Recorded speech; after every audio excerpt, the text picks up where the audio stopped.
Chimpanzee Bunty के दोस्त लड्डू तोता ने उसे लाकर एक अमरूद दे दिया था, इसलिए वह बड़े मजे से उसे खा रहा था। अचानक बंटी की नजर पास में एक मोर पर पड़ी। वो थोड़ी देर हवा में उड़ता और नीचे चला आता।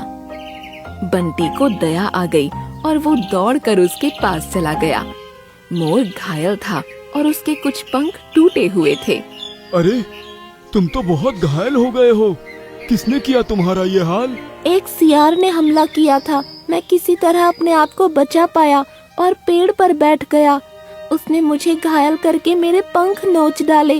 मैं मुश्किल से बचकर पेड़ पर आ गया। चिंता मत करो, मैं तुम्हें पेड़ पर चढ़ाऊंगा। यहाँ नीचे रहने में तुम्हें खतरा है। लल्ला, अभी तुम्हारी उम्र कम है। चलो, पहले तुम्हें कुछ खिला देता हूँ। बंटी ने मोर के बच्चे को कुछ खाने के लिए फल वगैरह दिए और उसके बाद उसे पकड़कर पेड़ की डाली पर चढ़ा दिया।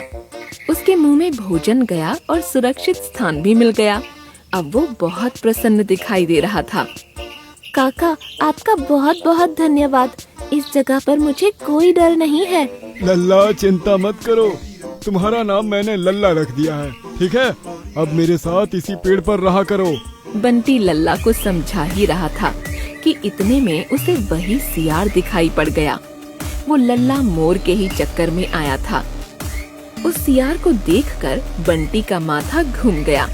वो छुपकर तेजी के साथ सियार की तरफ दौड़ा और उसकी पूंछ पकड़ दी। सियार को उसने सचमुच नीचे 2 बार पटक दिया।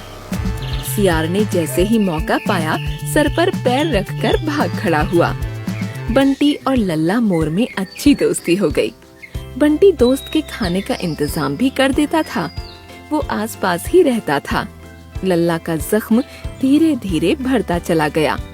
बंटी ने उसे उड़ते हुए देखा तो उसे बड़ी खुशी हुई।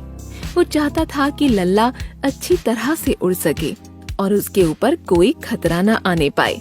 एक दिन बंटी कहीं बाहर गया हुआ था और जब लौट कर आया तो उसे आसपास लल्ला नजर नहीं आया। वो उसकी तलाश करने लगा। उसने लड्डू तोते से पूछा, लड्डू, क्या तुमने मेरे लल्ला को देखा? मैंने उसे देखा था, वो उड़कर जा रहा था। मुझे अच्छा लगा कि उसके पंख ठीक हो गए।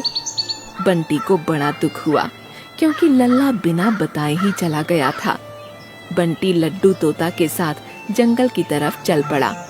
बंटी नीचे नीचे जा रहा था और लड्डू ऊपर ऊपर उड़ रहा था। बंटी की आंखें चारों तरफ अपने दोस्त लल्ला को ही ढूंढ रही थीं। उसने पेट भरकर खाया भी नहीं था। लड्डू तोता ने उसे सावधान किया था कि जंगल में कुछ शिकारी भी आए हैं। बंटी को लल्ला की चिंता हो रही थी।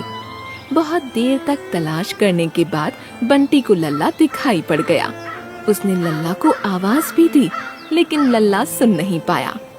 इसके बाद बंटी शिकारियों के जाल में फंस गया। लड्डू तोता वहाँ आ गया। अरे बंटी, ये क्या हो गया? लल्ला के चक्कर में बेखबर होकर तुम खुद ही फंस गए। लड्डू, जाओ, लल्ला को लेकर यहाँ से दूर जाओ।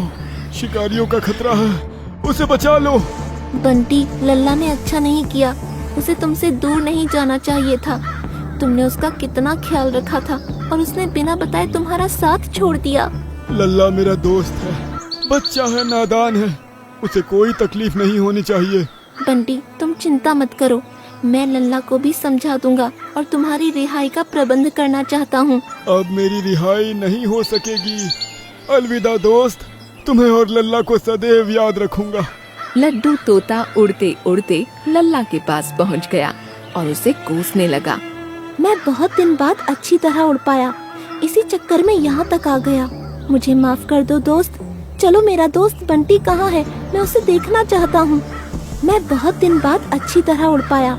इसी चक्कर में यहाँ तक आ गया। मुझे माफ कर दो दोस्त। चलो, मेरा दोस्त बंटी कहाँ है? मैं उसे देखना चाहता हूँ। लल्ला और लड्डू उड़कर उसी तरफ जाने लगे। लल्ला ने जब अपने दोस्त बंटी को जाल में फंसे देखा तो उसे रोना आ गया। मेरे दोस्त बंटी, मुझे माफ कर दो। मुझे थोड़ा सा समय दो, मैं अभी आता हूँ। इतना कहकर लल्ला वहाँ से उड़ गया। लड्डू तोता देखता ही रह गया। देख लिया बंटी, लल्ला फिर उड़कर निकल गया। अब वो लौटने वाला नहीं है। वो तो मेरे कहने पर आ गया था। कुछ देर में लल्ला एक थैली लटकाए हुए वहाँ पर आ गया। उसने वो थैली जमीन पर रख दी। उस थैली में से 3 चूहे निकल पड़े। चतु भाई, अब दिखा दो अपना कमाल, काट दो ये जाल।